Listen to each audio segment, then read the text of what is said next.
우리 옆분들과 한번 인사해 볼까요? 하나님이 당신을 사랑하십니다. 하나님을 사랑합시다. 아멘. 여러분, 죽음은 놀라운 힘을 가지고 있습니다. 그리고 그 놀라운 힘 중에 하나는 그 사람이 전달하고자 하는 메시지를 아주 강력하게 만드는 힘입니다. 얼마 전에 38년 만에 이란의 축구 경기장에 여성 관객이 입장했다라는 기사가 화제가 된 적이 있었습니다.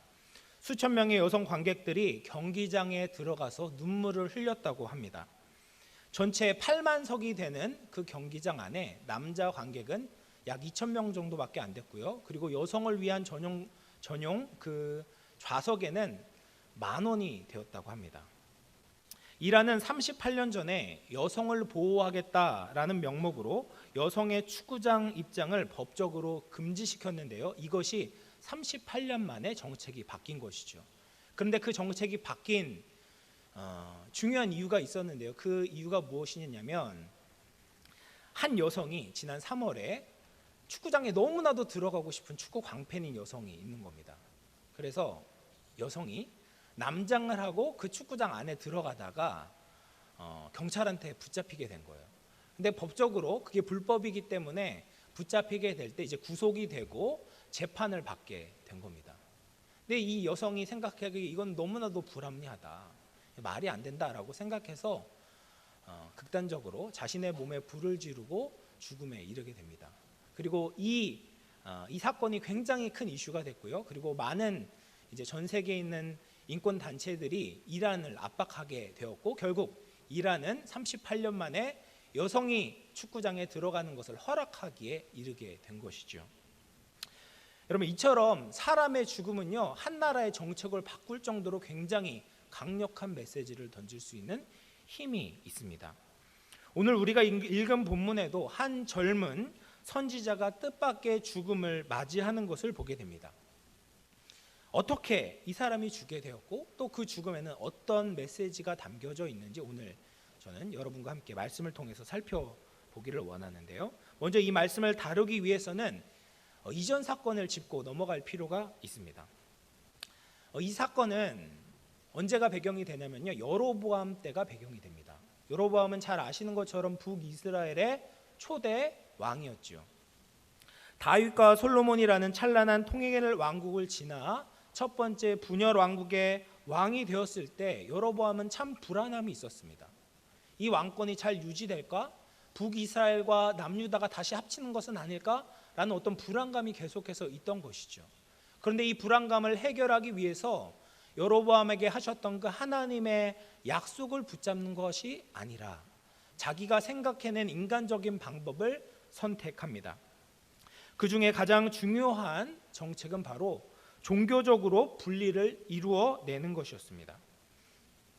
하나님의 성전이 있었던 예루살렘으로 자꾸 그 절기를 지키러 북이스라엘 백성들이 가다 보면은 결국에는 다시 통일 왕국이 될 것이라는 그런 예측을 하고 있었기 때문에 북이스라엘의 베델과 단에 금송아지를 만들고 산당을 만들기에 이르게 된 것이죠. 그러나 이런 여로보암의 인간적인 방법은 하나님께서 가장 싫어하는 죄였습니다. 하나님은 여로보암의 이 죄를 그냥 묵인하시지 않고 친히 유다에서부터 한 젊은 선지자를 베델로 보내게 하시고, 그리고 그 제단에 대한 심판의 메시지를 전하게 하시는 것이죠. 그 심판의 메시지는 바로 앞으로 요시야라는 사람이 나타날 것인데, 산당의 제사장과 그리고 죽은 사람의 뼈를 그 제단 위에 불사르는 일이 있을 것이다. 그리고 그 제단은 갈라지고 그 위에 있는 재가 쏟아질 것이라고 예언의 말을 증거합니다. 이 말은 이 제단은 여로보암이 지금 세운 이 제단이 하나님께서 인정하시는 제단이 아니고 부정한 제단이고 저주받은 제단이고 결국에는 심판에 이르게 될 것이다 라는 심판의 메시지를 증거한 것이죠.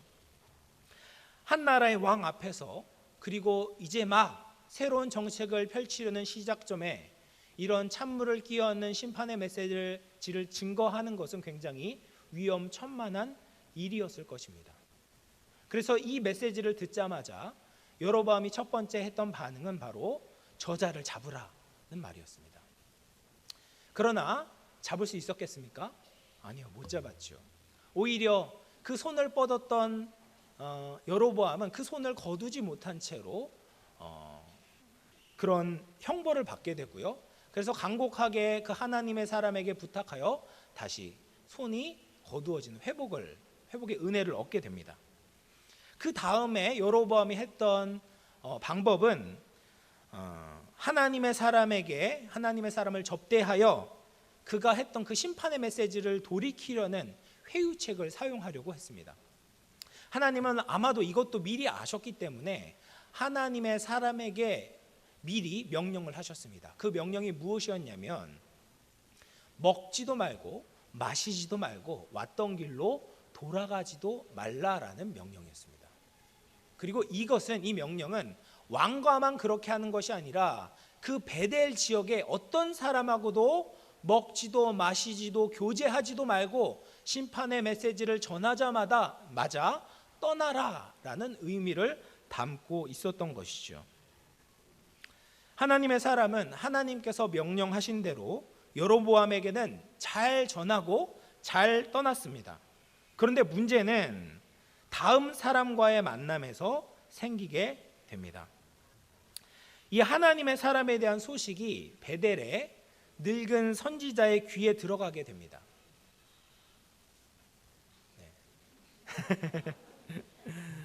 귀에 들어갔어요. 어떻게 들어갔냐면 그 여로보암이 했던 그 제사 의식에 이 늙은 선지자의 아들이 참여하고 있었던 거예요. 그렇게 생각했을 때 이 늙은 선지자는 그 당시에 하나님께 쓰임 받았던 선지자는 아니었던 것 같습니다. 왜냐하면 역대하를 보면요, 하나님을 경외했던 많은 북이스라엘의 선지자들이 남쪽으로 남하하게 되는 거거든요. 근데 그때 남하하지 않았고요. 그리고 결정적으로 자신의 아들이 그 불법적인 제사의식에 참여하도록 내버려 둔 것을 보아서 이 늙은 선지자는 마치 사무엘 시대의 엘리 제사장과 같이 하나님의 음성을 듣기에 완전히 영적으로 무뎌진 그런 하나님께 쓰임받지 못하고 있었던 선지자였던 것 같습니다.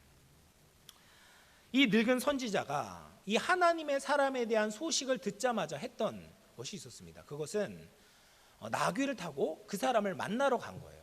그리고 만나자마자 했던 것이 무엇이냐면 거짓 증거를 합니다. 거짓말을 해요. 어떤 거짓말을 하냐? 하나님의 사람이 하나님께 받았던 그 명령과 정반대되는 명령을 천사들에게 받았다라고 이야기하는 거예요. 하나님의 사람은 분명히 이곳에서 먹지도 마시지도 말라라고 명령을 받았는데 이 사람은 오히려 반대로 우리 집에 가가지고 먹고 마시고 머물라라고 하나님의 천사가 나에게 그렇게 이야기했다라는 거예요. 그런데 이 이야기를 듣고요, 하나님의 사람이 넘어가게 됩니다. 아마도 메시지를 증거하면서 많이 지쳐 있었겠죠. 먹을 것이 필요했고 마실 것이 필요했고 아마 쉴 곳이 필요했을 것입니다. 그래서 그 늙은 선지자의 말을 믿고 그 집에 들어갔을 때, 근데 참 희한하게도 하나님께서는 그 하나님의 사람에 대한 심판의 메시지를 이 늙은 선지자의 입술을 통해서 증거하게 하셨어요. 네가 하나님의 명령을 어겼기 때문에 너는 선조의 묘실에 들어가지 못하고 이곳에서 비명 횡사할 것이다 라는 심판의 메시지였습니다. 참 찝찝했겠죠. 그리고 이 하나님의 사람이 길을 떠났는데 정말 그 심판의 메시지와 같이 사자에게 무려 찢김을 당하게 되고 처절한 죽음을 맞이하게 되는 것입니다. 이 갑작스러운 죽음에 많은 지금 의문들이 생길 것입니다. 왜 죽었지? 왜 굳이 죽여야만 할까? 막 이런 여러 가지 질문이 들 것입니다. 저도 이 말씀을 보고 참 여러 가지 어떤 논쟁거리가 있는 것을 보게 되는데요.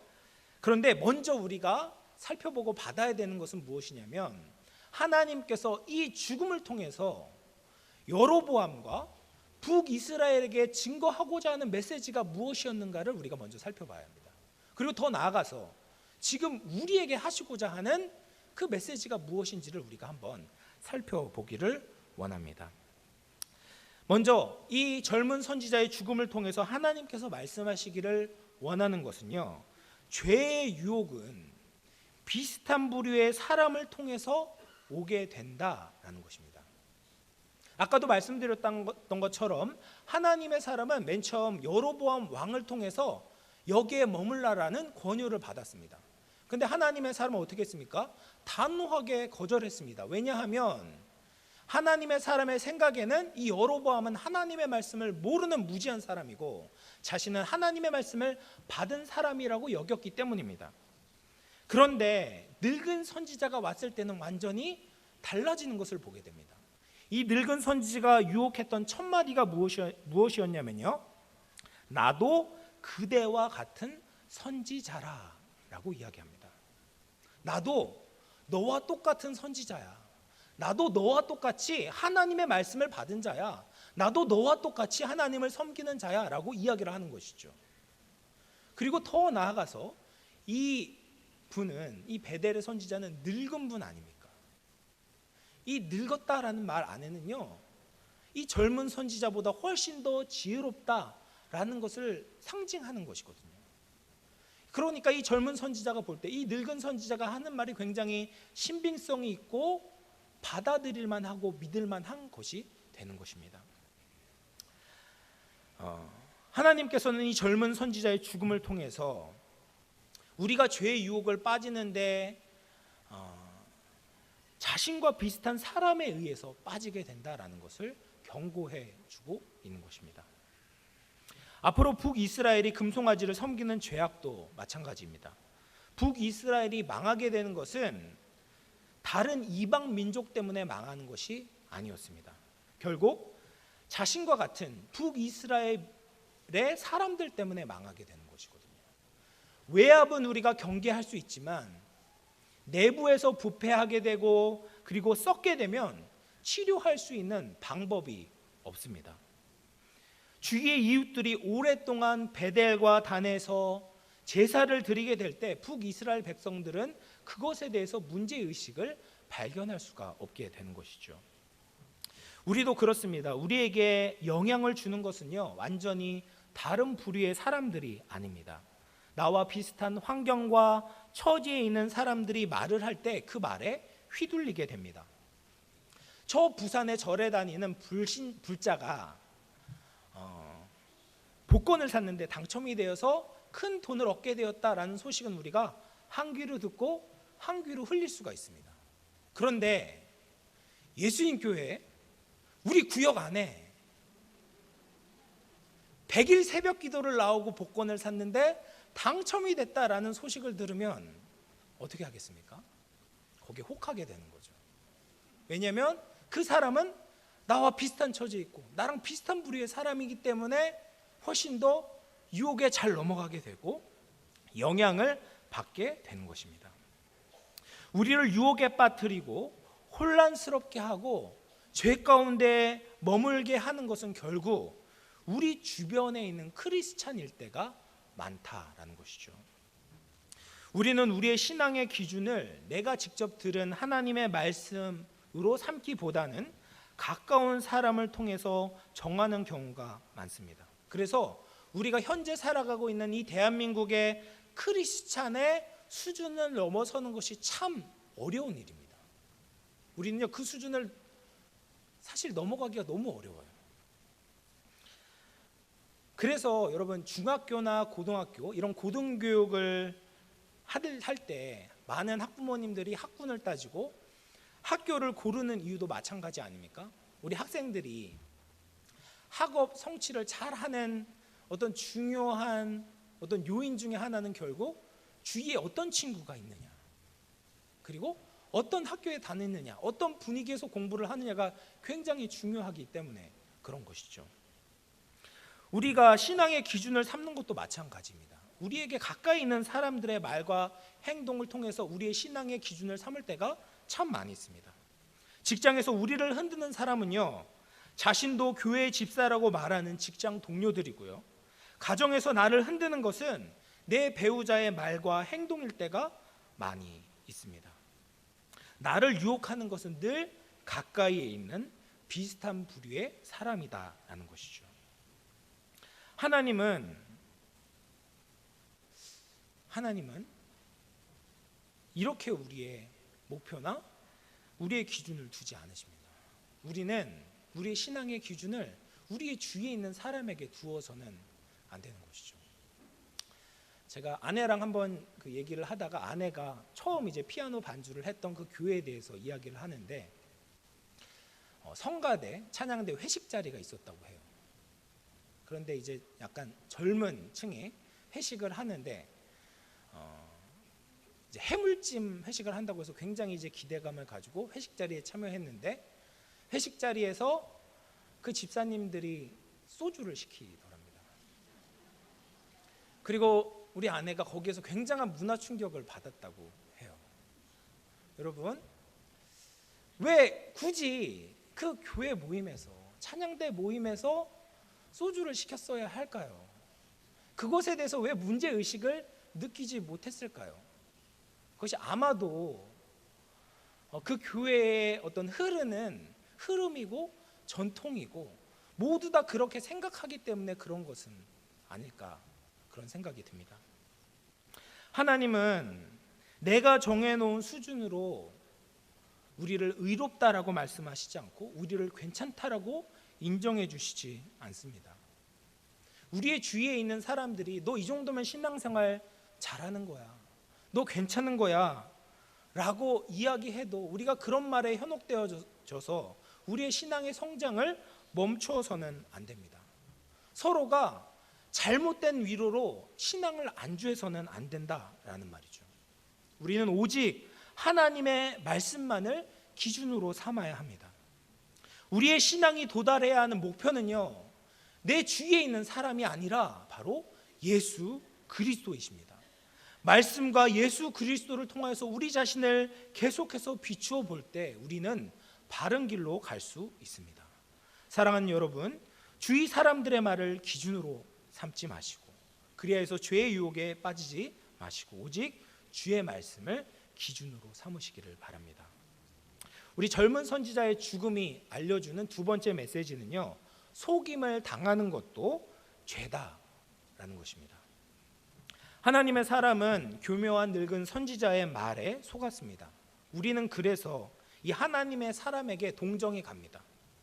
속는 것이 뭐가 그렇게 큰 잘못이냐, 속이는 놈이 나쁜 놈이지, 이런 생각을 가지고 있거든요. 우리는 의도적으로 짓는 죄에 대해서는 크게 생각하지만 무지에 대해서는 쉽게 여깁니다. 속인 사람은 잘못되었지 속은 사람은 죄가 없고 피해자다라고 여기는 것이죠. 그러나 특히 영적인 부분에 있어서는 그렇지는 않습니다. 속인 사람도 문제지만 속은 사람도 하나님의 형벌을 피할 수가 없습니다. 이 하나님의 사람이 저지른 죄는요, 아담과 굉장히 유사합니다. 가까이에 있는 사람 때문에 죄를 저질렀다는 것도 그렇고, 그리고 그 죄가 먹는 것 때문에 저질렀다라는 것도 비슷합니다. 그리고 어떻게 보면 하나님의 사람이나 아담이나 적극적으로 죄를 저지르려고 한 것이 아니라 어떻게 보면 속은 피해자에 불과합니다. 그러나 하나님께서는 이 둘의 죄에 대해서 엄격하게 그 죄의 죄책을 물으셨습니다. 왜 그렇습니까? 이들은 하나님의 말씀을 들었지요. 그리고 그 들은 말씀을 가지고 그것이 거짓 메시지인지 아닌지를 분별해내야 할 책임이 있었습니다. 북이스라엘 백성들도 따지고 보면 속는 것이죠. 북이스라엘의 왕에게 속았고 나라의 정책에 속았습니다. 베델이라는 종교적인 장소에 속았고 금송아지라는 화려한 우상에 속았습니다. 대다수의 사람은 피해자이고 속은 자입니다. 그러나 속은 것이 죄이고 그 죄의 결과를 마주해야 한다는 것을 우리는 꼭 기억해야 합니다. 장미정 사건이라는 것을 혹시 들어보셨는지 모르겠습니다. 이 장미정이라는 여자분이 생활고에 굉장히 시달렸는데요. 이 장미정과 10년을 함께 알고 있었던 그 후배가 이 장미정에게 아주 솔깃한 제안을 하게 됩니다. 다이아몬드 원석을 운반하는 대가로 400만 원을 주겠다라는 아주 솔깃한 제안을 한 것이죠. 400만 원, 우리에게도 큰 돈이지만 이 장미정이라는 어려운 사람에게는 굉장히 큰 돈이었던 것이죠. 그래서 그 다이아몬드 원석을 운반했는데 알고 보니까 그것이 원석이 아니라 14kg의 마약이었던 거예요. 그래서 프랑스 경찰에게 붙잡혀서 2년 동안 타국에서 옥살이를 하게 됩니다.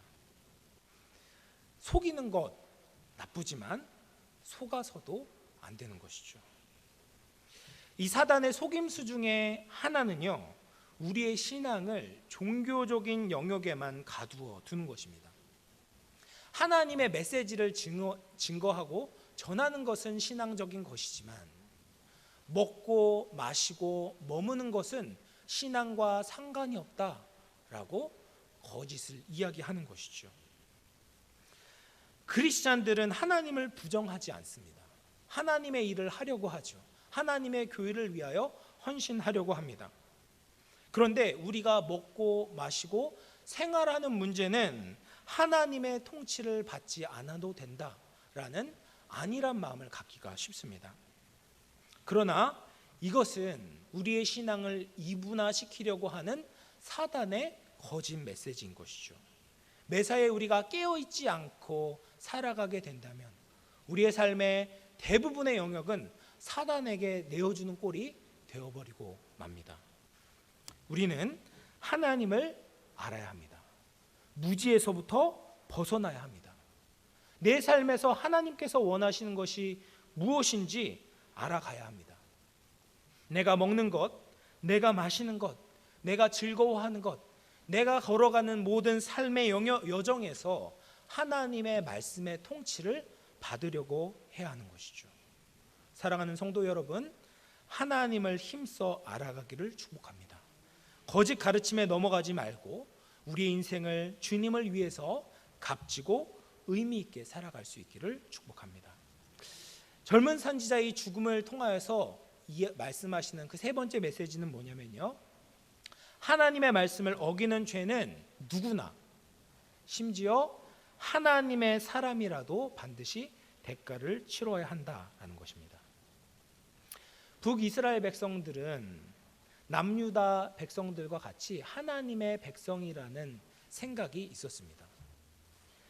가나안 땅을 기업으로 받은 하나님의 택한 백성이다라는 믿음이 여전히 그들에게는 변함없이 자리 잡고 있었던 것이죠. 이 선민 사상이 주는 유익이 있습니다. 하나님께서 전적으로 은혜를 베풀어 주셔서 나를 택해 주셨다라는 안정감이 있어요. 그런데 이것을 잘못 적용하게 되면 어떻게 되냐면 영적인 안일함과 나태함을 심어줄 수가 있습니다. 북이스라엘 백성에게도 아마도 이런 영적인 나태함이 있었을 것입니다. 내가 어떻게 해도 하나님은 나를 버리지 않아. 내가 어떻게 해도 난 심판받지 않아. 라는 영적인 안일함에 빠지기가 쉽다라는 것이죠. 게다가 베델가 세운 단이 바로 망하지 않습니다. 바로 심판받지 않는 겁니다. 그런 시간이 한 해, 두 해가 지나게 되면 어떻게 됩니까? 자신이 저지르고 있는 이 죄가 별것 아니다 라는 착각에 빠지게 되는 것이죠. 하나님과 가까이 있는 사람들이 종종 저지르는 실수가 바로 죄에 대해서 너무 가볍게 여기는 것입니다. 엘리의 두 아들이 그랬고요, 아론의 두 아들이 그러했습니다. 하나님을 가까이 하는 자들이 하나님을 더욱더 경외해야 함에도 불구하고 익숙함 때문에 하나님을 경홀히 여기기도 하고 죄를 짓는 것에 대해서 무뎌지는 것이죠. 그러나 이것은 하나님을 몰라도 너무 모르는 것이죠. 하나님은 죄에 민감하신 분입니다. 이것은 하나님의 사람이라고 해도 예외가 아닙니다. 하나님은 우리의 죄를 용서해 주시고 기다려 주십니다. 우리가 사람에게 속고 사단에게 속고 터무니없는 신앙생활을 해도 기다려 주십니다. 그런데 그 기다려 주시는 것이, 우리가 잘해서 기다려 주시는 것이 결코 아니죠. 하나님은 죄를 싫어하지만 우리가 돌아오는 것을 참아주시고 기다려 주시는 것이죠. 요즘은 회개의 기도가 참 많이 사라진 것 같습니다. 내가 하나님의 자녀라는 확신은 참 중요하지만 죄는 반드시 회개해야 합니다. 요한일서의 말씀과 같이 만일 우리가 우리 죄를 자백하면 그는 미쁘시고 의로우사 우리 죄를 사하시며 우리를 모든 불의에서 깨끗하게 하십니다. 우리가 죄에서부터 깨끗하게 하기 위해서는 어떻게 해야 돼요? 우리 죄를 자백하고 회개해야 합니다. 하나님의 백성이어도 마찬가지인 거예요. 이미 예수 그리스도의 십자가로 우리의 죄가 다 덮임을 받아도 마찬가지입니다. 우리의 죄에 대해서 안타깝게 여기고 하나님의 시선을 가지고 몸부림치며 회개해야 합니다. 그럴 때 하나님께서 우리에게 죄를 이길 수 있는 능력을 주시는 것이죠. 그렇지 않으면 그 죄를 우리가 쉽게 덮고 넘어가면 어떻게 됩니까? 그 죄를 이길 수 있는 능력을 얻을 수가 없습니다. 그런데 요즘은 죄를 너무 간과하는 것은 아닌가라는 생각이 드는 것이죠. 사랑의 하나님이라는 생각으로 하나님 아시죠? 윙크 한 번만 하면 하나님께서 마치 그 죄를 쉽게 넘기실 수 있는 분인 것처럼 생각하는 것 같습니다. 그럼 만약에 하나님께서 죄를 그렇게 쉽게 넘기실 수 있었다면 지옥과 십자가는 없었을 것입니다. 우리는 예수 그리스도의 십자가를 볼 때 두 가지를 생각해야 합니다. 하나님의 사랑과 하나님의 정의입니다. 하나님은 우리를 너무나도 사랑하시지만 죄를 간과하실 수 있는 분이 아닙니다. 죄를 반드시 해결하실 때만이 예수 그리스도의 십자가를 통하여서 우리가 받아야 되는 그 모든 죄 고통이 해결되고 나서야만이 우리를 받아주실 수 있었던 것이죠. 우리는 십자가를 바라볼 때 이것을 늘 기억해야 되는 것이죠. 내가 현재 짓고 있는 죄도 그 본질이 다르지 않습니다.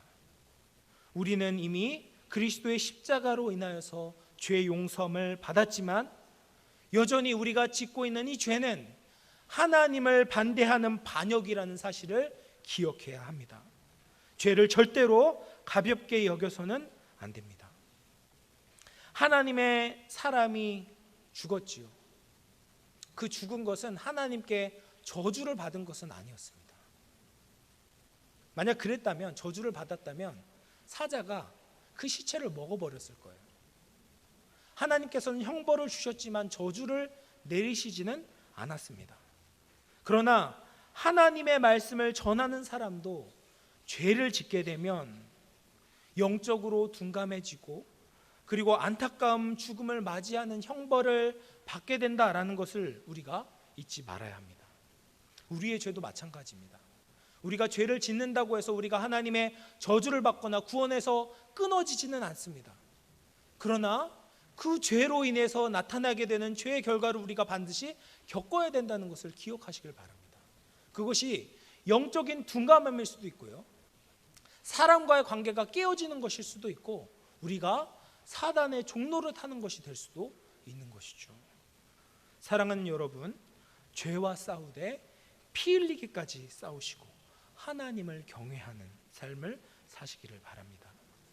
마지막으로 제가 살펴보고 싶은 것은요, 이 특별한 메시지, 젊은 선지자의 죽음을 통해서 전달하는 이 강력한 메시지를 가장 먼저 받아들인 사람에 대한 것입니다. 이 강력한 메시지를 가장 먼저 받아들인 사람은 정말로 이상하게도 늙은 선지자였어요. 이 늙은 선지자, 거짓으로 속이고 젊은 선지자를 죽음으로 내몰았던 이 늙은 선지자가 하나님을 경외하는 마음이 회복되어졌어요. 그래서 죽은 이 하나님의 사람을 자신의 묘실에 두었고요, 미래에 있을 심판에 대비하여 하나님의 사람 곁에 자신을 묻어달라고 자기의 아들들에게 부탁을 하는 겁니다. 여러분, 우리가 이 사건을 마주하게 될 때 가장 답답한 것이 무엇입니까? 왜 젊은 선지자가 죽고 왜 늙은 선지자는 죽지 않았냐? 라는 마음 생기지 않습니까? 속인 놈이 죽어야지, 저놈이 저주를 받아야지, 왜 젊은 선지자가 죽고 늙은 선지자가 회개할 수 있는 기회를 얻었는가? 저는 이것이 우리에게 베푸시는 하나님의 은혜라고 믿습니다. 우리가 바로 늙은 선지자들입니다. 다른 이들을 속이고요, 자기도 죄를 지을 뿐 아니라 같은 죄를 짓는 사람들이 의롭다라고 이야기하고 합리화시키는 것이 바로 우리들의 모습 아닙니까? 그런 우리에게 하나님은 예수 그리스도의 십자가를 주셨습니다. 예수님은 순전히 우리의 죄 때문에 억울하게 죽음을 맞이하셨습니다. 죽어야 되는 것은 당연히 우리인데 하나님은 그 죽음에서부터 우리를 살려주셨고 다시 회개할 수 있는 기회를 주셨습니다. 죄의 노예가 아닌 하나님의 기뻐하시는 자가 되도록, 우리가 주님의 길을 갈 수 있도록 주님은 참고 기회를 주셨고 모든 은혜를 베풀어 주신 것이죠. 여러분, 이 특별한 메시지 앞에 우리가 바르게 반응하기를 원합니다. 내가 내 마음대로 쌓고 있는 잘못된 재단이 있는지 분별하기를 원합니다. 사람을 기준으로 하여 세운 재단, 무죄와 속임으로 세운 재단, 죄를 무디게 반응하는 영적인 둔감함으로 세운 재단들이 있다면 청산하기를 원합니다. 하나님의 말씀을 통해 하나님을 더욱 힘써 알기를 원합니다. 하나님의 뜻, 하나님의 소원, 우리를 향한 하나님의 비전이 우리의 삶에 적용되어지고 우리의 삶을 통해 구체화되고 실현되는 은혜가 있기를 원합니다. 더 이상 죄의 노예로, 무지의 노예로 살아가지 아니하고 끝까지 신실하게 주님을 알아가고 섬기며 주님의 기쁨이 될 수 있는 저와 여러분 될 수 있기를 주님의 이름으로 축원을 드립니다. 함께 기도하도록 하겠습니다.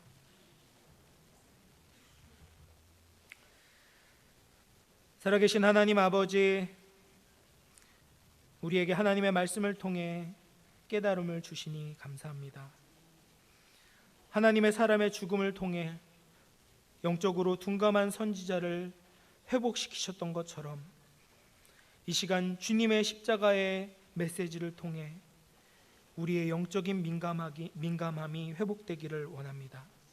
내 삶의 잘못된 기준과 생각들을 성령과 말씀의 빛으로 조명하여 주시고 무지와 속임으로 안타까운 삶을 살아가는 것이 아니라 주의 말씀을 따라 승리하는 복된 삶이 되게 하여 주옵소서.